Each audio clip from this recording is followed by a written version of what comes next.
আসসালামু আলাইকুম। সত্যের কণ্ঠ 24 ফেসবুক পেজে সবাইকে স্বাগত জানাচ্ছি।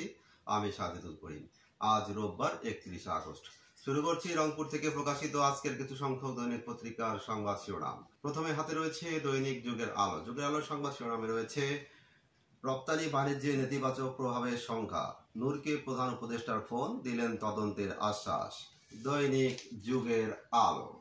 দৈনিক বায়ান্নর আলোর সংবাদ শিরোনামে রয়েছে ভিপি নূরের ওপর হামলার ঘটনায় রংপুরে জাপা ও গণ অধিকার পরিষদের মাঝে উত্তেজনা। অন্তর্বর্তী সরকারের বিবৃতি, নূরের উপর হামলায় জড়িত কেউ রেহাই পাবে না।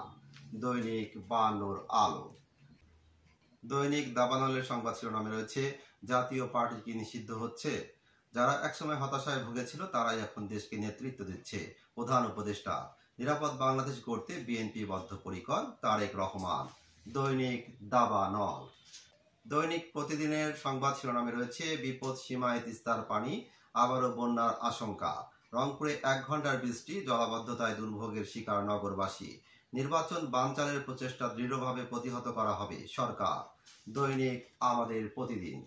দৈনিক প্রথম খবরের সংবাদ শিরোনামে রয়েছে প্রধান উপদেষ্টার সঙ্গে SAHR প্রতিনিধি দলের সাক্ষাৎ।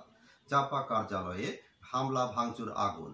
অন্তর্বর্তী সরকারের বিবৃতি, ফেব্রুয়ারির প্রথমার্ধেই নির্বাচন। দৈনিক প্রথম খবর। এই ছিল রংপুর থেকে প্রকাশিত আজকের কিছু সংখ্যক দৈনিক পত্রিকার সংবাদ শিরোনাম। নিয়মিত সংবাদ জানতে চোখ রাখুন সত্যের কণ্ঠ 24.com ও সত্যের কণ্ঠ 24 ইউটিউব চ্যানেলে।